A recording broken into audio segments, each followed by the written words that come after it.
Two. Good morning and welcome to the RISE Mzansi media briefing. My name is Tebogo Moalusi. I am the national spokesperson of RISE Mzansi. I would like to first of all take this opportunity to thank the media for joining us this morning. We really appreciate your time. What we will do is take you through a few updates on our political program, but also chart a path in terms of some of the activities that we look to embark on the months to come. But I'm not here by myself. I'm here flanked by members of the National Leadership Council, or collective at least, National Leadership Collective of RISE Mzansi. First, I'd like to introduce our national chairperson, Vuyiswa Ramokgopa. Then I'd like to introduce on the far end our national convener, organizer, Makashule Gana. And then I'd like to recognize Cilna Steyn, who is our deputy national chairperson, and then our national leader, Songezo Zibi. At this stage, I'd like to hand over to Songezo Zibi to take us through an address, and then we will move to a question and answer session where we will afford the media an opportunity to engage the National Leadership Collective. Thank you very much. Songezo, over to you, sir.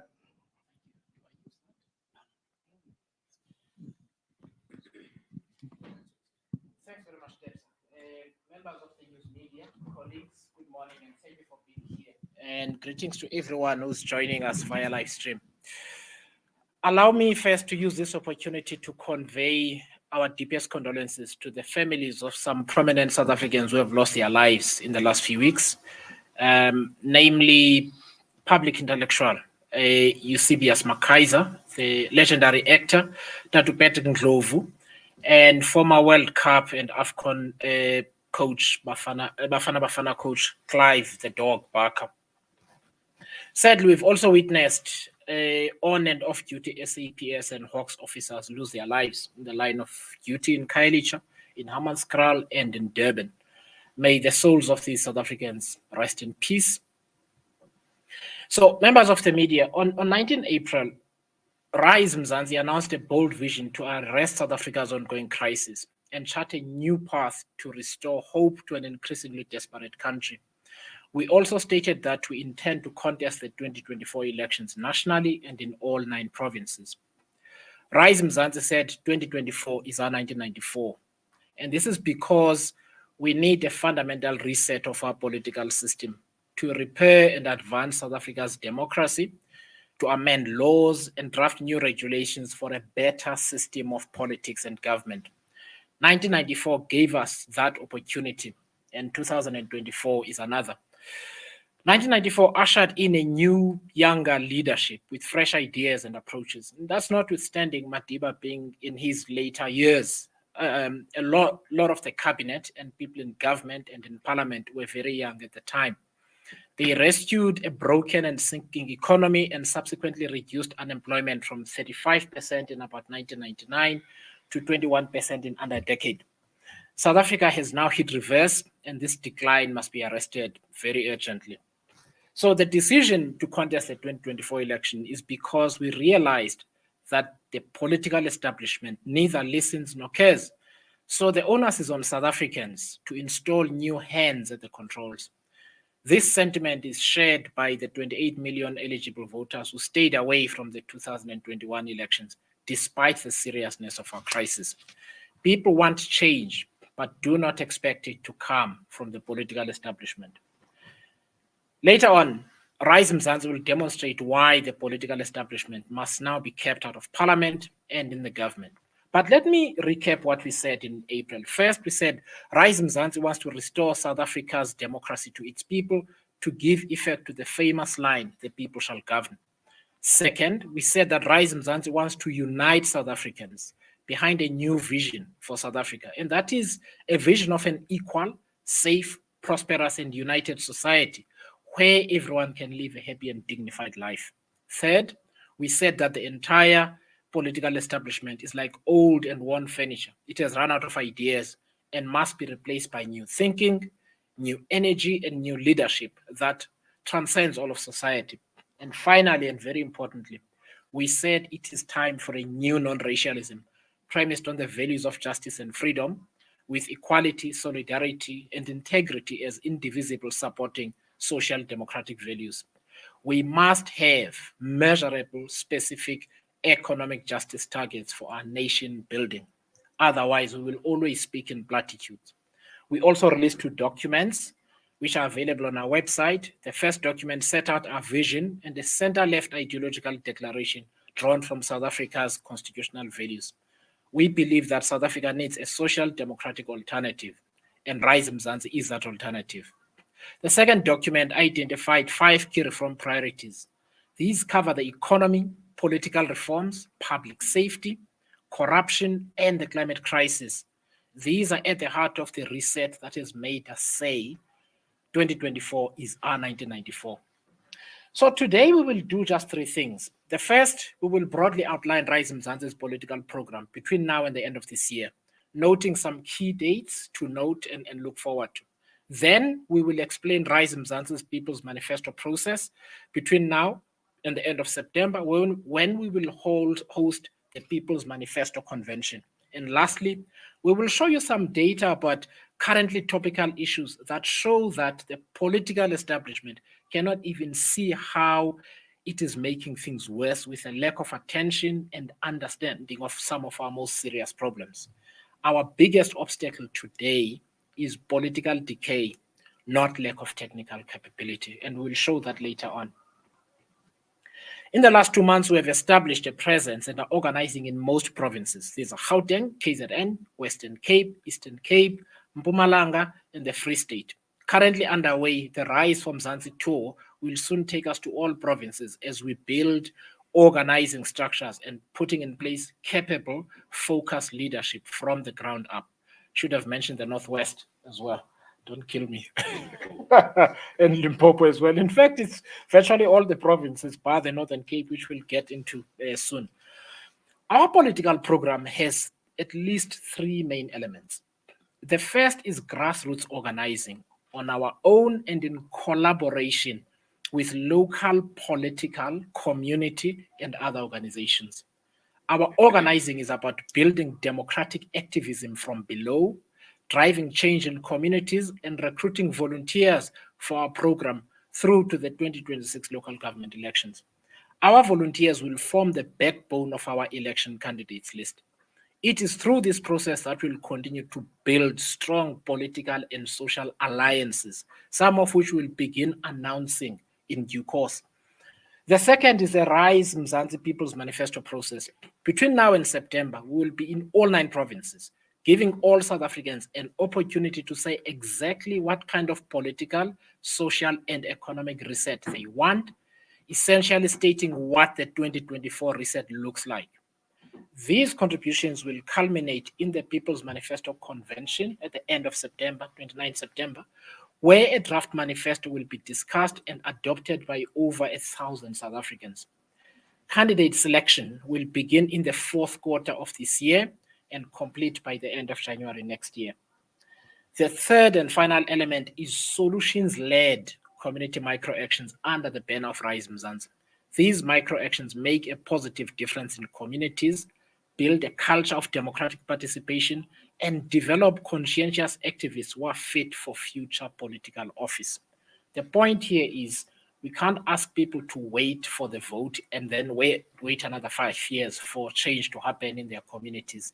Change must happen now. The purpose of politics is to change people's lives for the better, and RISE Mzansi is not about waiting for an election to happen before we spring into action. So let me just set out briefly how the People's Manifesto will come together. It will be the most responsive, people-centered political undertaking since the dawn of democracy. Our policy choices and proposals will demonstrate the shifts RISE Mzansi believes are necessary to turn South Africa around and make democracy meaningful for the majority of South Africans. First, RISE Mzansi is preparing a package of political reforms that will result in a better and more democratic electoral system, not just the right to elect candidates, independent candidates only. to build a culture of political accountability and a stronger parliament that is able to hold government to account. The people will vote for people they know, where MPs and MPLs will have demarcated constituencies and guidelines for accounting to the people on a regular basis. The structure of government will reflect what we call system leadership, showing how policy themes that currently exist under different ministries should exist under new, fewer ministries and departments. Secondly, families and communities are suffering under the strain of problems that are ignored and underreported. These include the drugs pandemic in rural, peri-urban, and urban communities, and serious mental health challenges that get nearly zero public health response in terms of how our public health system is structured. People who suffer from drug addiction are regarded as criminals to be jailed instead of receiving the health care and human-centered health policies that should deliver a better life for all. Thirdly, South Africans feel unsafe in various ways. In fact, the way we opened even this media gathering shows the levels of violence and lack of safety that we have in our society. So the people have told us that this begins in the home, where women and children are victims of violence by men, to the roads where tens of thousands either die or get maimed each year. When you take account of the violent crime like murder, rape, extortion, assault, it becomes clear that ours is a very unsafe and violent society. So the People's Manifesto process will surface these issues and provide practical solutions for local implementation that can be applied and adapted nationally. South Africans need to feel and see that they are listened to and heard. We are not telling people what is best for them. RISE Mzansi is providing communities with a megaphone to articulate their issues and the accompanying solutions. Now, let us deal with what we mean by a stagnant and tired political establishment that can no longer be permitted to drag the country down with it. And I'm going to ask that you show some of the slides because I want to speak to some of those. So currently there are about 4.9 million young people who are neither in employment, education, and training. These are young people who are between the ages of 15 and 34, who are sitting at home, loitering and hopeless. In turn, these people, many of whom are friends and family to many South Africans, make up 90% of the unemployed. 90%. I will come to the unemployment slide. So last week, Stats SA released GDP figures for the first quarter of this year. The outcome, 0.4% growth in the first quarter, is dismal, even though the government celebrated the failure. Now, if you look at that slide versus the target of 5.4%, if you look at that graph, when the South African government, the ANC government, released the National Development Plan, it said the minimum annual GDP growth that you need to start reversing unemployment is 5.4%. If you look at what is on the screen, it is very clear that we have been nowhere near that target, except the outlier that is 2021, and that is because we had had a contraction the year before because of the pandemic. Otherwise, when you compare the growth of the economy versus the target that we need, we are nowhere near achieving that target. Now, the unemployment level that we have is the same level as 22 years ago. So we have gone backwards. If you don't believe me, there is a number. Unemployment in about 2000 and 2001, unemployment was close to 34%. It improved during the early 2000s, and then it has worsened again and continued to worsen to the levels at which it is now, which is about 33%. Now, the reason we were able to make a dent on unemployment is because of economic reforms, because of labor reforms, because of the new political system that we had that was able to deliver the dividends of freedom at that point. And the government had paid down debt and kept debt service costs to a minimum so that we could deliver the social wage. I think right now, the South African government is spending more on servicing debt than we do on public health, than we do on education, basic education. In fact, debt service payments are the second biggest single expenditure item in the South African budget, and that is unsustainable. Now, before releasing the GDP numbers, the SA Reserve Bank's Monetary Policy Committee had forecast this year's GDP growth to be just 1% and 1.1% next year. That is still nowhere near the 5.4%. And when you consider that we should have started hitting the 5.4% around 2013-14, the reality is that the minimum target that we need to start reversing unemployment is far higher than 5.4%, which means there is no prospect that the millions of South Africans who are unemployed, who are in precarious piece jobs, are ever going to get the kind of opportunities that they deserve. So unemployment is worse. We know that crime is worse. Municipal governance has worsened. So this is what a quagmire looks like. But I just want to tell two short stories here because they are quite instructive of the kind of crisis that we're dealing with. One of the biggest news stories that we've had has pertained to whether Eskom should be granted a tariff increase. Now, one of the things that we absolutely agree on is that South Africans are already paying too much for electricity. They can't afford it. And so, in a sense, the litigation against another tariff increase resonates with us and it resonates with lots of people. But Eskom also has a funding problem. The job of the political system is to provide solutions to some of our most serious problems. Now, the Reserve Bank in May this year said Eskom's power blackouts account for a drop of 2 percentage points in GDP. So that projection of 1% would otherwise be 3% if we didn't have load shedding. So let's look at Eskom's situation. Net loss last year, 21.2 billion, up from 12.5 billion in 2021. Eskom's debt grew to 439 billion. And even though there's a 254 billion debt bailout over the next 3 years, Eskom can't really borrow more. So Eskom spends more on diesel and debt than it does on maintenance. Now we're trying to solve load shedding.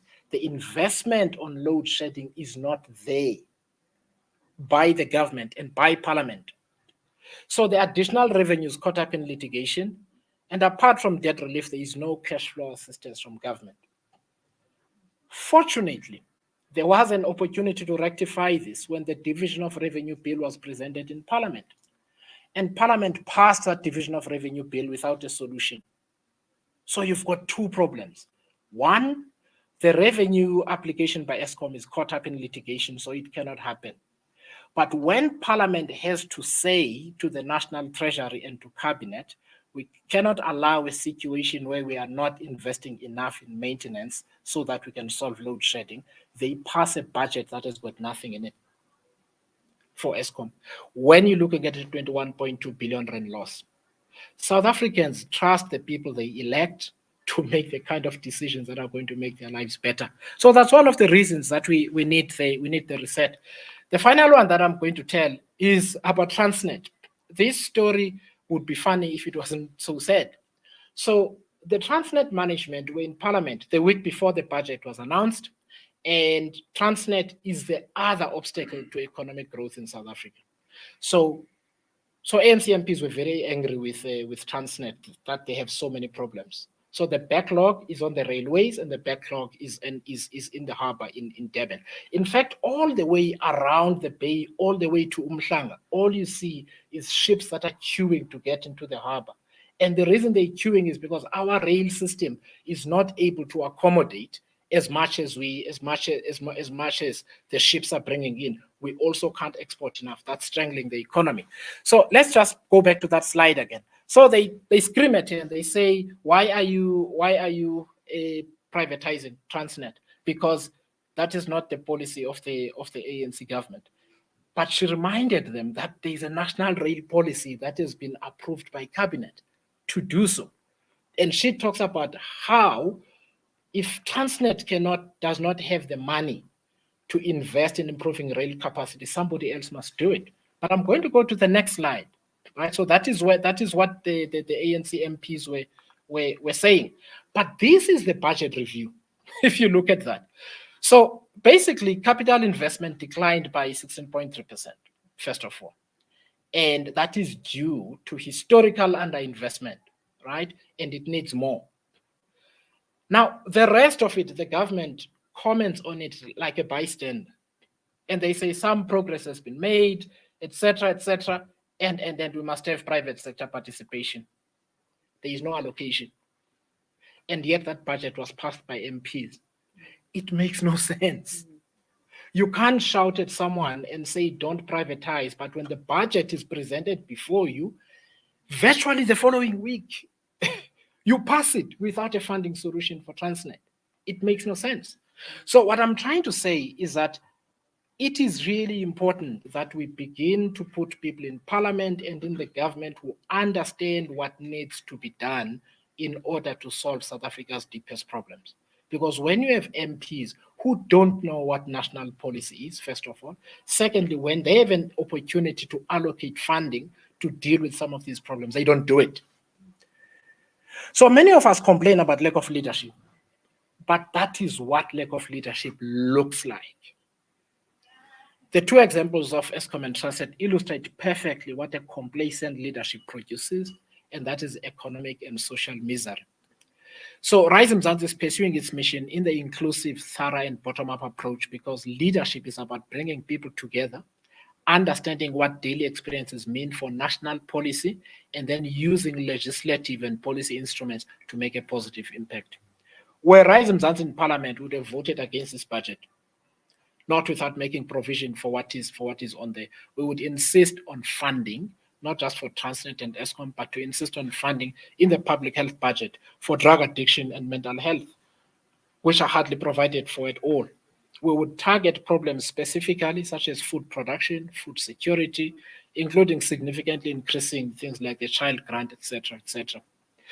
So from tomorrow, we hold the first of about 6 policy and RISE Mzansi policy gatherings. South Africans will get to see RISE Mzansi's sense of seriousness about finding solutions that work. So the work of ushering in a 1994 moment next year, a reset, is underway.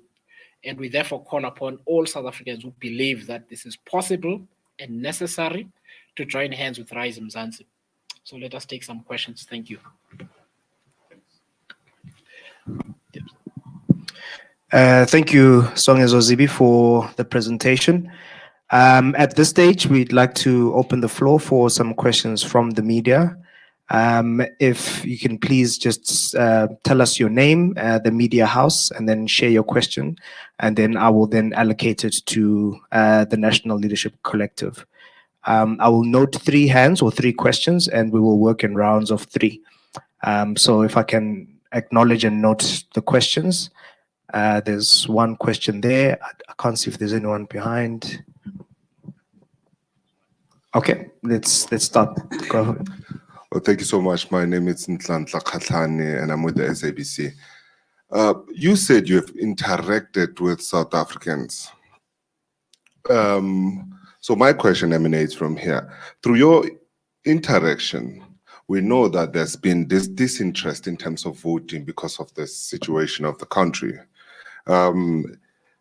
What is it that, RISE Mzansi is going to do to ensure that, it tries and bring that interest, like in 1994, where people were eager to vote, where people were excited to vote? What is it what program do you have with regards to that? The second one that, comes to one's mind is,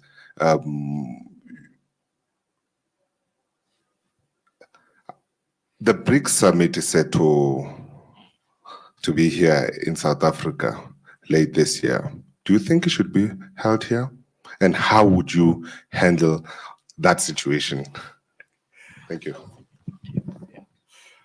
So, the thing about 1994 was that people felt, and I was fortunate enough as a teenager to vote in 1994, it was an opportunity to usher in a new politics, a new government. I felt, and millions of South Africans felt, that their vote counted. What has chased so many people away from elections has been the feeling that politics is not representative. Politicians are not available. And one of the biggest obstacles we encounter, and all of us have been in various communities, is the utter lack of confidence in the political system. So there's a couple of things that are important in that conversation, and this is what animates people to be part of RISE Mzansi's journey. The first is that politics is about the day-to-day, it is about the personal. And one of the things we consistently say in our interactions is that we're not saying vote for us in 2024 and then you'll see change in your life. We say politics is about organizing today to make a difference tomorrow in people's life. And you need to be part of the activism to usher in the change in your own life and in your community. In other words, people need to take their power back. When you say that, it awakens something in people. That's the first thing. This is one of the reasons we do not recruit members. We recruit volunteers and supporters. And that's because a volunteer has a job to do, not just for RISE Mzansi, but a job to do for the community in which they belong. Now, we also set communities not just in terms of geographical location, but also in terms of things people are interested in. You know, some people are passionate about issues of disabled South Africans, about GBV and so on. Those are also communities as well. So what we encourage people to do is to say, pick something that you are really passionate about, where you want to make a difference, and do it under the banner of RISE Mzansi. So that's what animates people. Now, it is in that action that people get to see who is dedicated to solving real problems every day in communities. And if you pick your potential candidates from that pool of people, you've got people with a public service attitude, which is what people think is missing. For the rest on this question, I think it is the job of every sector of society to mobilize people to vote. It's 30 years of democracy next year. If we can't get South Africans to capture the moment and vote for the change they want to see, then I'm afraid it's going to be very difficult to pull the country back from the brink, basically. Now, on the BRICS Summit, you know, we've had this conversation as a collective. So, by the way, the BRICS Summit, if it's supposed to take place in South Africa, it should take place here. It should take place here. The reason we're saying that is that the BRICS is an economic alliance, not a geopolitical rivalry arrangement at all. If President Putin and Russia have an issue with Ukraine, that's not the BRICS' fight at all. So that is the first thing to note. The second thing to note is that in 2002, and in 2002, I believe the ANC had close to a 2/3 majority in parliament. Unprovoked, they chose to adopt the Rome Statute and created a law here that makes the needs of the International Criminal Court law in South Africa. The ANC drafted that legislation, the Department of Justice did. The ANC put that legislation through parliament. An ANC chaired committee approved that legislation. It went to the National Assembly. The ANC majority passed that legislation, right? So the fact that President Putin has been charged criminally by the International Criminal Court, it's not for the ANC to say that the problem is with the court. They drafted the law and made it. They can't pass the buck. And the principle of adhering to South African law is important. They can't turn back to us and say, what are we to do? It's the Americans' fault. No, it's not. We chose as South Africa, this government, and President Cyril Ramaphosa was in the NEC. He's one of the longest serving NEC members that we've got who are still in the NEC, if not the longest. They can't deny it. The BRICS Summit should take here. And unfortunately, that presents the government with a dilemma of what to do with President Putin. Here's a choice. The South African government should rather persuade President Putin to be busy elsewhere and host the BRICS Summit here. It doesn't need to go anywhere else. They must grow a backbone It's not a problem that they've got the fortitude of an overcooked noodle for a law they created. It really isn't. This is not complicated.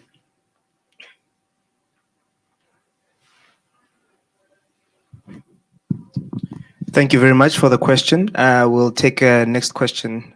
Please introduce yourself and the media house. Thank you. Hi, I'm Buhlempele from Gagasi FM. I have just two questions. One would be on youth unemployment and the other on municipal governance. On youth unemployment, do you have any plans to improve that? And also, why should the youth of South Africa trust that you will do better for them in terms of unemployment? I'm sure they've heard from other political parties before you were launched, of course, touching on we will improve youth unemployment, we will do better for you, of course, giving us the figures as to how unemployment where the youth is concerned look like in the country. We've heard that in the news, they've heard that everywhere, but what do you have to say where trust is concerned? Why should the youth of South Africa trust you that you'll improve their situation currently, or rather when you obviously get to take power, should you be voted into power in 2024?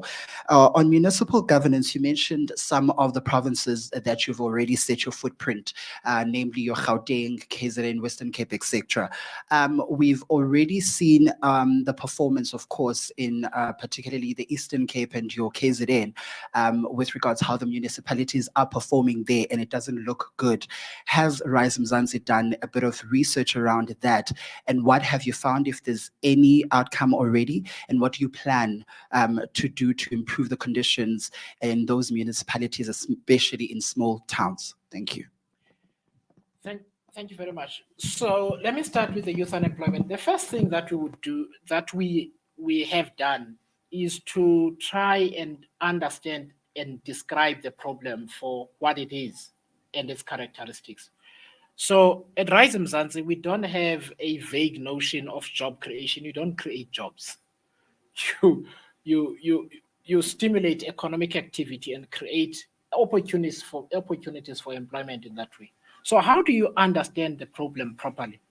So in the previous quarterly labor force survey for quarter one, and I quoted the statistic, 4.9 million South Africans not in employment, education, or training. So let me break that down. 48% of all kids who begin school never finish. They never finish. In other words, they don't have matric. Many of those who actually get past matric do not obtain any other skill. So if you go and check that report, you will see that 89% of all unemployed people either have no matric or just matric. That leaves you with 11% of people who have a post-matric skill, which means if you have a post-matric skill, your general unemployment rate is about 11%. That's still high. In the US, unemployment is like 3.5%. So even 11% is high. So we're not belittling that situation. So what does our government do? You don't solve the training, the finishing school problem. You don't solve the training problem. You create piece jobs through the expanded public works program, or hiring people as kids constables under funny regulation and then ditch them after the election. So this is the problem.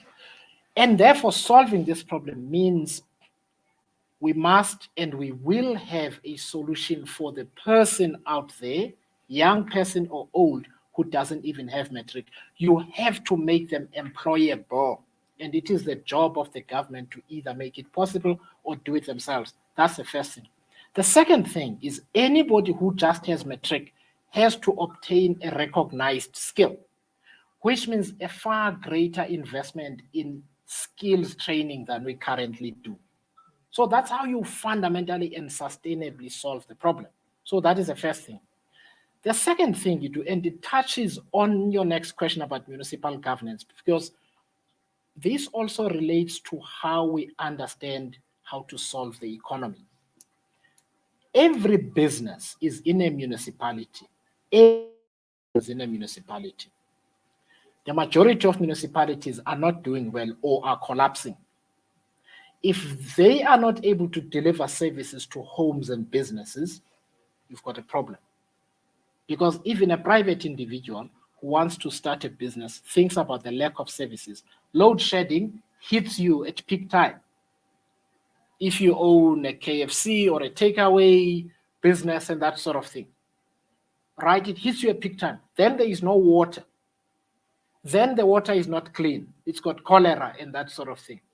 People ask, how would you solve the youth unemployment problem? The question is, how would you solve the economic opportunity problem at all without services? And therefore, and this leads us to your second question, one of the things we would do if we were to be in government is to put the worst 100 municipalities, worst performing municipalities under administration. You cannot build an economy on municipal infrastructure that's collapsing. You can't. You've got to do that. You fix the infrastructure. Even in fixing that infrastructure, there's opportunity for employment. Right? You fix the infrastructure. You make sure that the municipal governance is working properly, the administration of public funds, and so on. And when you combine localized interventions that create work together with skills training, you begin to make a dent on the problem. But you can't do it if you've got people in municipalities who are busy trying to eat and not fixing some of the most basic problems. That brings us to, once again, unfortunately, we've got to get these people out. We simply can't design a technical solution when people are making bad budget allocations in parliament. They're letting municipalities rot. They are mischaracterizing the employment problem and saying you can just create jobs and still not educating and training people. And then people say, how do you solve the youth unemployment problem? And I'm not blaming you. You know the conversation, right? So what we're saying, if you're part of RISE Mzansi, you are better able to get people with a better appreciation of your problem.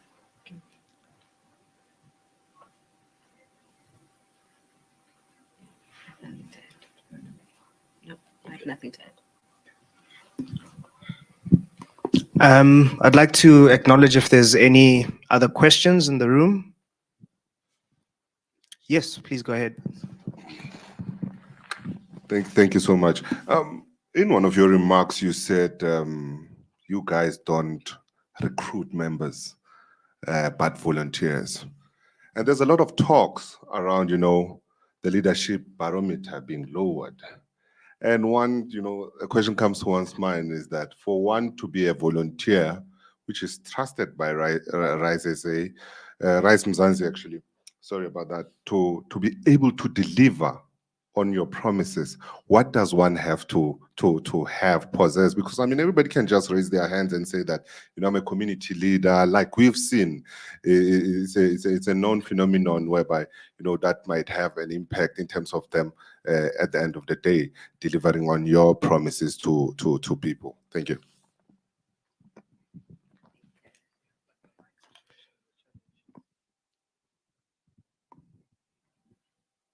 Thanks very much, Nhlanhla. Thanks for the question. So when people raise their hands and say, here I am, I'm ready to be part of saving and rebuilding South Africa, we say, show us by what you are doing, by recruiting those that are close to you, by popularizing RISE Mzansi in your community, and not just by raising your hand. Raising your hand is just an intention. There's a saying in my language, so it's the work that you do. So the sweat equity is what we are looking for. That's why we are not asking people for money to be part of RISE Mzansi, but it's the sweat equity that we are looking for, because at the end of the day, time is money. And if we can give time to saving South Africa, we can't ask you to pay so that you are part of this journey of saving South Africa with RISE Mzansi. And we are, as we have said, we are with and for the people of South Africa. So anyone who wants to raise their hands to say, here I am, I'm ready to be part of this journey, we say, come over.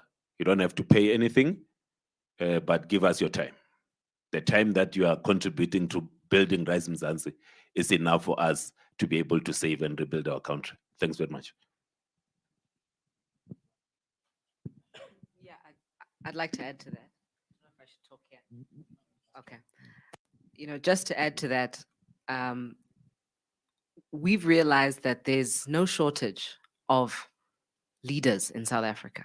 There's no shortage of capable people in South Africa. There's no shortage of people who are willing to serve other people and build their communities and do work in their communities.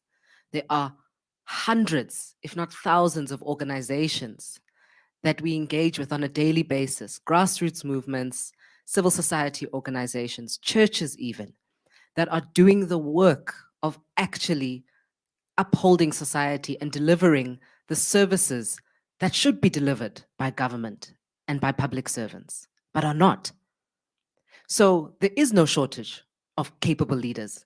The problem is that the people who are the most capable are unfortunately not the ones who find themselves in positions of public office and political leadership.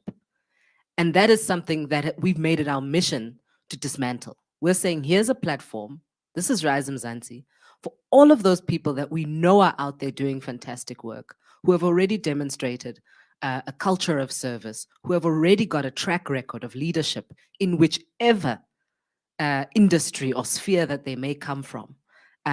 Here's a platform that they can come to actually apply their skills to the work of public service and the work of public leadership. And we're really quite confident already at the response that we've gotten from so many different segments of society. You know, we've really already been overwhelmed by leaders from all levels, of all types, you know, who've raised their hand and who've demonstrated that they're capable of leadership. So yeah.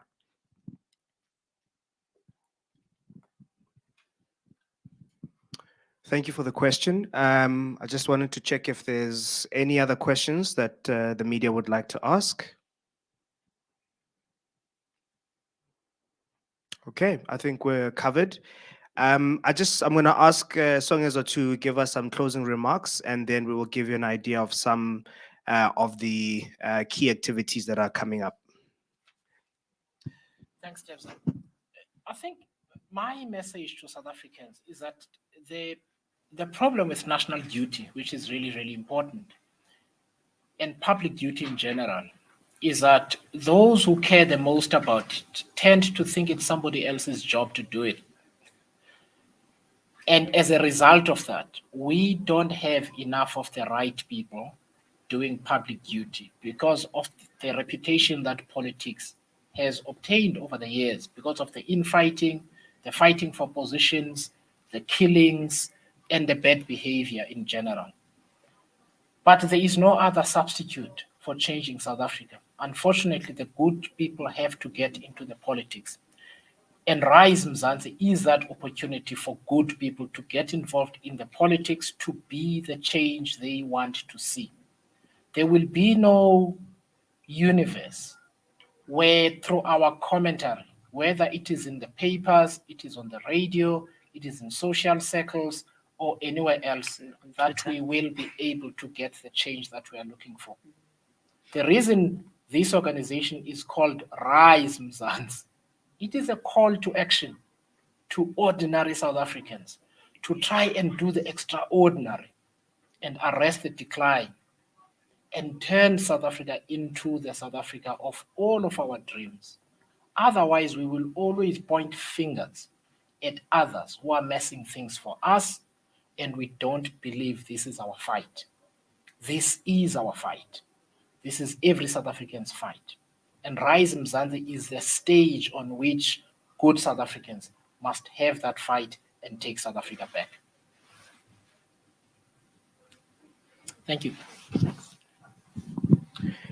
At this point, we'd like to bring the media briefing to a close. We would like to again extend our gratitude to the media for joining us, to everybody who's been watching via the interwebs. We appreciate your time. We hope that we've been able to answer your questions. Feel free to engage with the organization at any point in time if you have any questions about the current conditions and any of the content that we have shared today.